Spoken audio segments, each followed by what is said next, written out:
जैसा कि आप सभी जानते हैं, नवरात्र का प्रारंभ होने वाला है और नवरात्र के प्रथम दिन घट स्थापना शुभ मुहूर्त में की जाती है। तो घट स्थापना, जिसे हम कलश स्थापना के नाम से भी जानते हैं, प्रत्येक भक्त जो भी नवरात्र में माता रानी का पूजन अर्चन करते हैं, घट स्थापना अवश्य रूप से करते हैं। चाहे वह अन्य कोई कार्य कर पाए या ना कर पाए, प्रत्येक घर में कलश की स्थापना जरूर की जाती है। तो आज कलश की स्थापना से जुड़ी हुई 10 विशेष जानकारी आप लोगों को दूंगी और 4 ऐसी चीजें बतलाऊंगी जो कि कलश के अंदर डालने से, ये क्योंकि मेरा कथन नहीं है, ये दुर्गा सप्तशती में हमें वर्णन मिलता है, मनोकामना पूर्ति के लिए 4 प्रकार की चीजें कलश के अंदर डाली जाती है। किस किस रीजन से डाली जाती है वो भी आप लोगों के साथ भी शेयर करूंगी। कलश स्थापना की सही विधि क्या होती है, क्योंकि हम कलश स्थापना में कुछ ना कुछ गलतियां जरूर करते हैं। तो सारे नियम जानकारी एक वीडियो के माध्यम से आपको शेयर करूंगी। इस वीडियो को देखने के बाद आपको किसी भी अन्य वीडियो को देखने की जरूरत नहीं पड़ेगी। साथ ही साथ साल 2024 में घट स्थापना का शुभ मुहूर्त क्या होने वाला है वो भी आप लोग के साथ में शेयर करूंगी। तो वीडियो को ध्यानपूर्वक पूरा सुनिएगा, कोई भी जानकारी मिस ना हो तो वीडियो को स्किप मत करिएगा। और वीडियो थोड़ा सा भी लाभप्रद और अच्छा लगे तो कमेंट बॉक्स में हर हर महादेव आप जरूर लिख दीजिएगा। और इस बार शारदीय नवरात्र का प्रारंभ 3 अक्टूबर गुरुवार से होने जा रहा है। और आप सभी जानते हैं, किसी भी शुभ मांगलिक धर्मार्थ कार्य में सर्वप्रथम कलश की ही स्थापना की जाती है, क्योंकि कलश में शास्त्र अनुसार 33 कोटि देवी देवताओं का वास और साथ ही साथ ब्रह्मा विष्णु महेश का वास भी माना जाता है। और धर्म सिंधु निर्णय सिंधु के अनुसार जब भी नवरात्र में आप कलश की स्थापना करते हैं तो किसी भी शुभ या फिर अभिजीत मुहूर्त में ही हमें कलश की स्थापना करनी चाहिए, जिससे कि हमारे घर में माता का आगमन तो होता ही होता है, साथ ही साथ माँ शुभता भी लेकर आती हैं। और माता का आह्वान आपको अवश्य रूप से कलश के द्वारा ही करना होता है। तो इसीलिए जब भी कलश की आप स्थापना करते हैं तो एक सही और विशेष मुहूर्त में ही करें।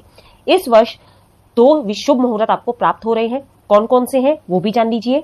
जैसा कि मैंने पहले ही आप लोग के साथ में शेयर करा, 3 अक्टूबर गुरुवार के दिन पहला नवरात्र पड़ रहा है और पंचांग के अनुसार भी अश्विन शुक्ल प्रतिपदा तिथि 2 अक्टूबर को रात्रि 12:18 से ही शुरू हो जाएगी, जो कि समाप्त होगी 4 अक्टूबर को रात्रि 2:58 पर। ऐसे में नवरात्र का पूजन और कलश पूजन हम 3 अक्टूबर के दिन ही करेंगे। और इस बार 2 शुभ योग भी आपको प्राप्त हो रहे हैं। इस साल नवरात्र में हमें शुभारंभ इंद्र योग का प्राप्ति हो रही है और साथ ही साथ हस्त नक्षत्र भी प्राप्त हो रहा है। और जो ये नक्षत्र है ये बहुत ही ज्यादा शुभ बतलाए जा रहे हैं इस बार। तो कलश स्थापना का जो मुहूर्त है सबसे पहले आप वो जान लीजिए। इस साल शारदीय नवरात्र की कलश स्थापना के लिए जो हमें 2 शुभ मुहूर्त प्राप्त हो रहे हैं, पहला तो है सुबह का मुहूर्त और दूसरा मुहूर्त है दोपहर का। तो जो सुबह का मुहूर्त है वो प्रारंभ हो जाएगा सुबह 6:15 से 7:22 तक सुबह। तो इस शुभ मुहूर्त में सुबह में आप घट की स्थापना कर सकते हैं। आपको 1 घंटे 6 मिनट का समय प्राप्त हो रहा है। जो भी लोग जॉब वगैरह में हैं, जो सुबह कलश स्थापना करना चाहते हैं, वो इस समय पर आराम से स्थापना कर सकते हैं। परंतु दूसरा जो मुहूर्त है, जैसे कि मैंने बताया, हमेशा अभिजीत मुहूर्त में हमें स्थापना करनी चाहिए। तो प्रथम मुहूर्त उनके लिए है जो दोपहर में स्थापना नहीं कर सकते। नवरात्र घट स्थापना का जो दूसरा शुभ मुहूर्त है वो दोपहर में है और इसे हम अभिजीत मुहूर्त कह सकते हैं, क्योंकि अभिजीत मुहूर्त में मैंने आपको बताया कलश स्थापना करना बहुत ज्यादा शुभ माना जाता है। तो ऐसे में जो लोग सुबह कलश की स्थापना नहीं कर पाए हैं वो दोपहर में 11:46 से दोपहर के 12:33 के बीच में घट की स्थापना कर सकते हैं। और ये जो समय अवधि है ये आपको 47 मिनट की प्राप्त हो रही है। घट स्थापना करके माँ दुर्गा के प्रथम स्वरूप शैलपुत्री स्वरूप का आज के दिन आपको पूजन करना है। माता को घी का भोग लगाना है और माता के 9 दिन के जो स्वरूप हैं उनका पूजन आप जब करते हैं तो माता के 9 भोग अवश्य रूप से लगाएं, जिससे कि माँ आपके घर में आरोग्यता भी लेकर आती है और साथ ही साथ आपकी मनोवांछित मनोकामना को भी पूर्ण करती है। और यदि आप नहीं जानते 9 दिन के 9 भोग कौन से होते हैं तो मैं वीडियो आप लोग के साथ में जरूर शेयर करूंगी। 9 दिन के रंग होते हैं, फूल होते हैं। वैसे तो गुड़हल का पुष्प माता रानी को अत्यधिक प्रिय है, परंतु आप अपनी सुविधा अनुसार यदि आपको उपलब्ध हो जाते हैं तो पुष्प, भोग, फूल वगैरह सब कुछ जरूर चढ़ाएं। अब एक चीज का आपको विशेष ध्यान रखना है, कलश की स्थापना जब भी की जाती है तो कुछ कमेंट्स आ रहे थे हमारे यहाँ तो ज्वारे नहीं बोए जाते, तो फिर हम कलश की स्थापना कैसे करें। कुछ घरों में ज्वारे बोते हैं, उसी के ऊपर कलश को रखा जाता है। मिट्टी का कलश आप रख सकते हैं या फिर आप जो कलश का पात्र चयन कर रहे हैं वह तांबे का, कांसा, सोना या फिर पीतल भी हो सकता है और मिट्टी को सर्वश्रेष्ठ बतलाया गया है। तो कुछ लोग मिट्टी के पात्र में नहीं स्थापना करते हैं, अपने पीतल या तांबे के पात्र में ही स्थापना करते हैं। तो आप अपने अनुसार अपना पात्र का चयन कर रहे हैं जो आपके घर में आसानी से मिल जाए। बस स्टील का पात्र मत लीजिएगा क्योंकि उसमें लोहे के अवशेष होते हैं, तो आप स्टील का पात्र ना चुने। अब आप जो कलश की तैयारी कर रहे हैं उस कलश को या तो आप ज्वारों में रखते हैं तो आप वैसे रखें, ज्वारों में नहीं रखते हैं तो आप स्क्रीन पर देख रहे होंगे किसी भी अनाज के नीचे रखा जाता है। चावल से आप अष्टदल कमल बना सकते हो, और अष्टदल कमल आपको नहीं बनाना आता तो चावल की ढेरी आप लगा सकते हो। चावल को कलर भी कर सकते हो आप पीले चावल, और नहीं कलर कर पा रहे हो तो फिर सफेद चावल का ही प्रयोग आप कर सकते हैं। और आपको यहाँ पे स्क्रीन पर मैं दिखा दूंगी मेरे यहाँ किस प्रकार से स्थापना की जाती है, वो भी आप ध्यान से देखिएगा। अब जब हम कलश का चयन कर लिया हमने नीचे अष्टदल कमल बना लिया। अब जो कलश है उसके कंठ के ऊपर मौली बांध दीजिए। वस्त्र क्योंकि बांधा जाता है तो आप मौली लपेट सकते हैं 3-5 की संख्या में, 3 बार घुमा दें या 5 बार घुमा दीजिए, जैसा भी आपको सर्वश्रेष्ठ लग रहा हो।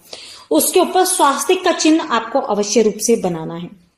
अब जब आप कलश की स्थापना करेंगे उसके ऊपर पंच पल्लव लगाएं। पंच पल्लव का अर्थ होता है 5 पत्ते नहीं, 5 से ज्यादा प्रकार के पत्ते, यानी कि कुछ लोग आम, बरगद, पीपल, अशोक के पत्ते, पान के पत्ते, सब प्रकार के पत्ते लगाते हैं। परंतु देखिए आधुनिक जमाने में इतना सब करना हमारे लिए पॉसिबल नहीं होता, तो आप आम की डाल तोड़ के उसके अंदर लगा सकते हैं। डाली समेत लगाएंगे तो पत्ते आपके मुरझाएंगे नहीं। अगर आप अलग अलग और कोमल पत्तों का चयन करते हैं तो आपके पत्ते सूख जाते हैं। तो जब भी पत्तों का चयन करें थोड़े से अच्छे हरे पत्ते लें और डाल ले लें तो बहुत ज्यादा अच्छी है डाली आप लगा सकते हैं। अब जब आप कलश की स्थापना करेंगे तो जल के अंदर सबसे पहले आपको डाल देना है थोड़ा सा गंगा जल। उसके पश्चात आपको जल भरना है, तब ये जल आपका गंगा जल समान पवित्र हो जाएगा।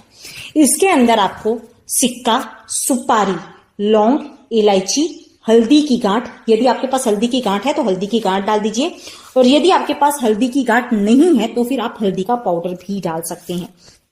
थोड़ा सा इसके अंदर आपको डाल देने हैं अक्षत। गंध के लिए चंदन, जिसको हम बोलते हैं, चंदन थोड़ा सा डाल दीजिएगा, जिसे हम गंध के रूप से जानते हैं। तो थोड़ा सा चंदन आपको जो भी मिल जाए, लाल चंदन, सफेद चंदन या पीला चंदन, थोड़ा सा आप चंदन डाल देंगे। इसके बाद आपको क्या करना है, दूर्वा देखिए कुछ लोग डालते हैं कुछ लोग नहीं डालते। हमारे यहाँ भी दूर्वा नहीं डाली जाती है। वो क्यों? क्योंकि माता रानी का जब आप कलश स्थापित करते हैं तो उसमें माता रानी को दूर्वा नहीं चढ़ाई जाती। तो यदि आपके घर में दूर्वा डाली जाती है तो आप डालें, नहीं तो दूर्वा का प्रयोग न करें। कुछ लोग सर्व प्रकार की औषधियां डालते हैं, तो यदि आपको सर्व औषधि मार्केट में मिल जाए तो आप बिल्कुल डाल सकते हैं, और यदि नहीं मिल पा रही है तो बिना सर्व औषधि के भी आप कलश की स्थापना कर सकते हो। अब बारी आती है 4 विशेष चीजें डालने की। मनोकामना पूर्ति के लिए हमें कलश के अंदर क्या डालना चाहिए। देखिए यदि आप किसी धर्म कर्म का कार्य कर रहे हैं, आपकी कोई विशेष मनोकामना नहीं है, तो गोबर के जो कंडे की भस्म होती है ना, धार्मिक कार्यों के लिए डाली जाती है कलश के अंदर। और किसी को यदि आप वशीभूत करने का अर्थ ये नहीं होता कि आप अपने पीछे पीछे चला लेंगे। यदि आपके घर में कुछ लोग आपकी बात नहीं मानते हैं, जैसे आपके पति हो गए, आपके बच्चे हो गए, तो उस मनोकामना को पूर्ण करने के लिए मोर का पंख डाला जाता है। और ये सारी चीजें आपको दुर्गा सप्तशती में देखिए वर्णन मिल जाएगा, ये मैं कोई मन से नहीं बता रही हूं आपको।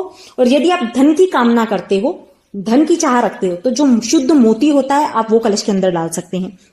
इसके बाद में यदि आपको लक्ष्मी की कामना है, पैसा आपके घर में टिकता नहीं है, आप बहुत ज्यादा परेशान हो, तो यदि आपके घर में चांदी का सिक्का हो, लक्ष्मी पूजा में हमारे यहाँ सबके यहाँ चांदी के सिक्के होते हैं, लक्ष्मी जी बने हुए, तो लक्ष्मी प्राप्ति के लिए आप चांदी का सिक्के के साथ में एक कमलगट्टा जरूर डालिएगा।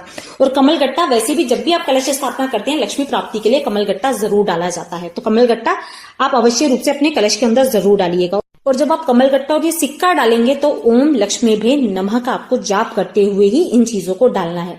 और जब भी आप कलश के अंदर कोई भी चीज डालते हैं, एक एक करके आराम से डालें। जैसे अगर आप हल्दी डालते हैं तो हल्दी समर्पयामि, सिक्का डालते हैं तो दक्षिणाम समर्पयामि, अक्षत डालते हैं तो अक्षताम समर्पयामि, ऐसे बोलते हुए आपको डालना है। और कभी भी शांति पूर्वक बैठकर आपको उसकी स्थापना नहीं करनी है, आपको कोई भी मंत्र का जाप अवश्य रूप से करते रहना है। ओम वम वरुणाय नमः का आप जाप कर सकते हैं, या यदि आप कलश की स्थापना कर रहे हैं तो आपको कौन सा मंत्र बोलना है, ओम अपाम पत्ते वम वरुणाय नमः, ओम अपाम पत्ते वम वरुणाय नमः का जाप करते हुए आपको अपने कलश की स्थापना करनी है। या तो देखिए आप पंडित जी से करवा सकते हैं, पंडित जी से नहीं करवा पा रहे हैं तो फिर देखिए आप खुद करें, परंतु मंत्र बोलते हुए करें, तभी आपका जो कलश है वह सही रूप से स्थापित हो पाएगा। आप देवी देवताओं को उसमें आह्वान कर पाएंगे। अब कलश की दिशा क्या होनी चाहिए, माता के सदैव जो राइट हैंड है, यानी कि दक्षिण जो भाग है माता रानी का, राइट हैंड साइड आपको कलश की स्थापना करनी चाहिए। आपका उल्टा हाथ होगा और माता रानी का सीधा हाथ होगा, वहां पर आप कलश की स्थापना करें। कलश की स्थापना में जो आप नारियल रखेंगे वह जटा वाला, पानी वाला नारियल होना चाहिए, नारियल सूखा नहीं होना चाहिए।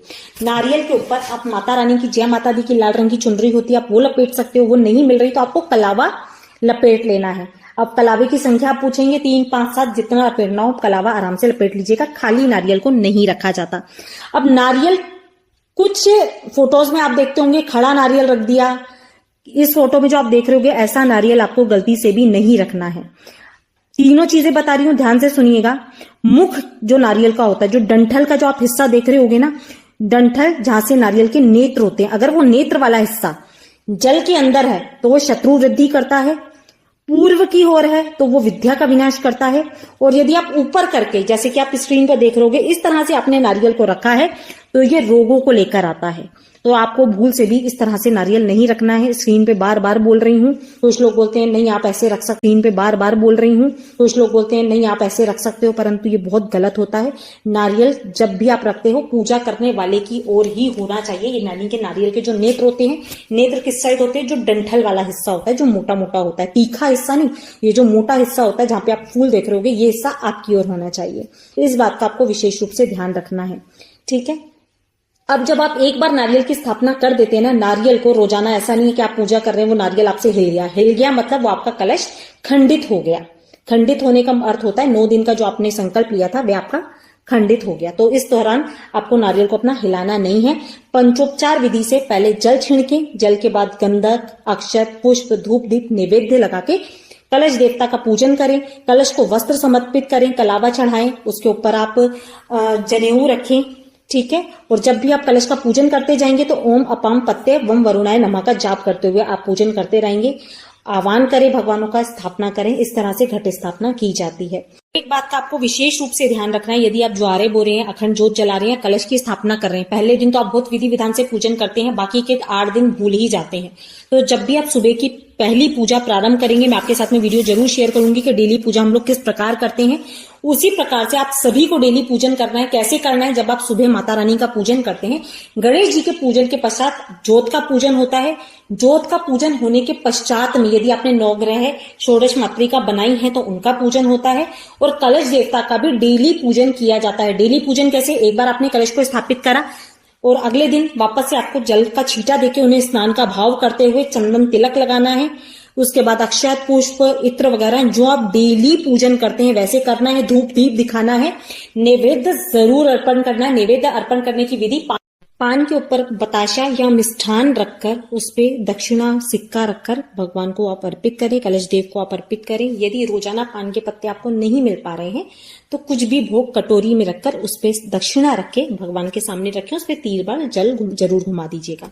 तो इस तरह से भोग को अर्पित किया जाता है। भोग बाद में प्रसाद स्वरूप रहता है, आप उठा सकते हैं, और सिक्के एक जगह इकट्ठे कर दीजिएगा। उसका क्या करना है वो मैं आपको आगे की वीडियोस में जरूर बताऊंगी, परंतु ये आज की जो विधि थी ये संपूर्ण विधि थी कि कलश स्थापना कैसे करनी है, क्या नियम होंगे और रोजाना आपको किस विधि से पूजन अर्चन करना है। तो आशा करती हूँ वीडियो लाभप्रद रही होगी, जानकारी अच्छी लगी होगी। जानकारी थोड़ी सी भी पसंद आई हो, लाभप्रद लगी हो तो वीडियो को लाइक करने के साथ साथ चैनल को सब्सक्राइब करके इस वीडियो को अपने अन्य प्रियजनों के साथ भी